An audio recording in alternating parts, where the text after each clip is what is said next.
Hi, welcome back to another Mandolin Lessons with Mike Turnbull, and this time I'm going to quickly show you a really kind of quick and easy way to noodle, as I call it, or just play along with chords, just sort of noodling around in a scale. So this one is a pentatonic scale, and it's just part of the scale, a normal scale. But we're leaving notes out. That's why it's called pentatonic, because we're only playing 5 notes. I'm going to go into the ins and outs of what notes they are, but I can show you just a quick way to play them on a mandolin as a pattern, just because it's best to, just like with playing bass or anything like that, just knowing lots of patterns is better than actually knowing the knowledge of the whole thing, really, because it's what's right under your fingers. So, armed with a little bit of knowledge and these patterns, you can do some great little solo tricks and things like that.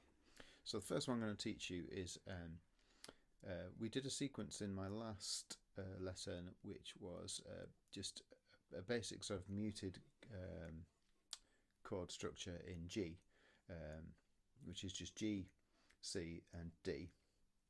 But we did it in a sort of muted style, which is this closed position. So we've got G, and then up one we've got C, and then if we move along one you've got D, and then back to your G.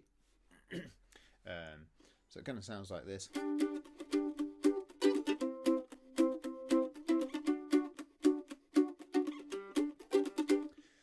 So because we're in G, we need to find where G is on the fretboard to be able to play along with it. Now there is an open pentatonic scale in G, but I think if you learn the closed one, then you can play lots of them really quickly in different keys.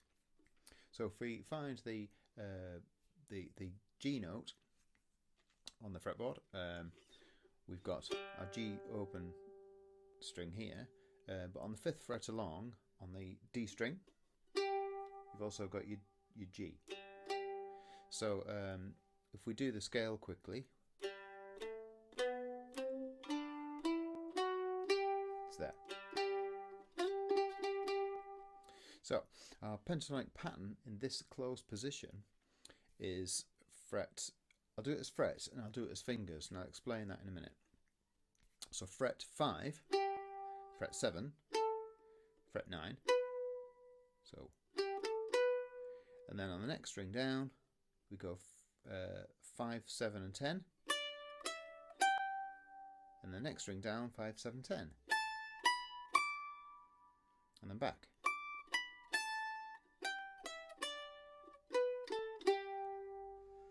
So that's the position.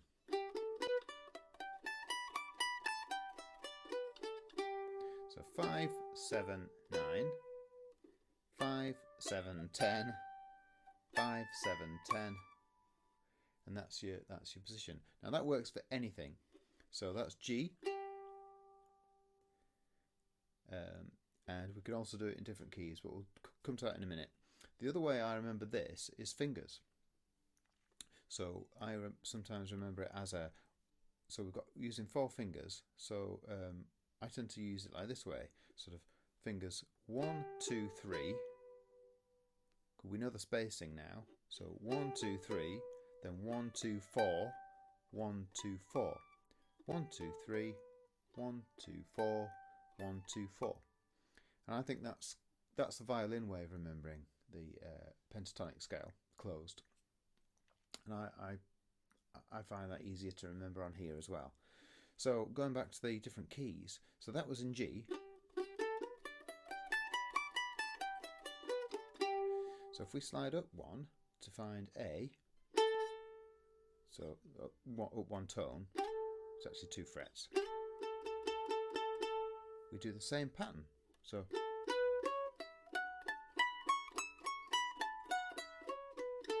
just remember your 1, 2, 3, 1, 2, 4, 1, 2, 4, and you're there. And you can do it in any other key as well. So if you want to do it in F, you've got it right here.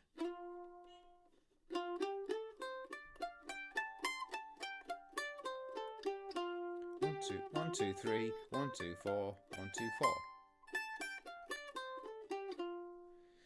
So now you can see how that kind of works. As a demonstration, I'm going to just do the sequence in G just to show you how you can noodle away with it.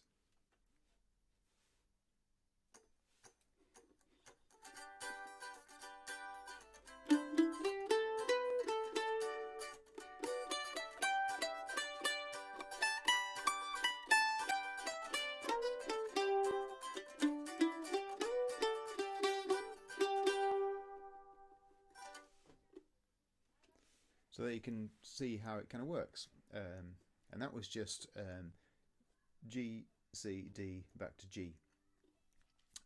And that was the pentatonic scale just to play around with. So you can see you can noodle around with that. So if someone was doing something in A, you could do the same thing. If someone was doing something in C, you'd find C and you'd do the same thing. One thing I did here was I played some notes on the G string here. So we know we're going 1, 2, 3, 1, 2, 4, 1, 2, 4. I did some notes here, which is an extension of the scale up on the lower end, which is, if you remember it as just being fingers 2 and 3, then you can do that anywhere. So for instance, if we were doing C, for instance, here, so C, we know our C note's here, our octave is always 3 frets down, 3 strings down. Sorry. So that could be a start for in a C position. So you could go 1, 2, 3, 1, 2, 4, but you haven't got any more strings to do. So we'll come back. So if you remember your 2, 3 on the upper string, you can say you were doing something in C. You could go.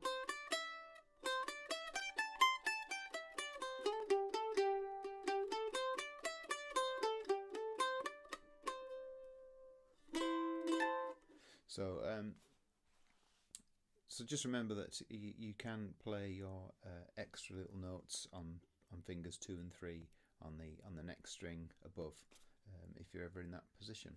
I hope that was useful to you, and I know it was a very quick one, but please subscribe, and if you like what you've heard, then check out all my other things as well. I've got lots of tenor guitar lessons on my other playlist as well.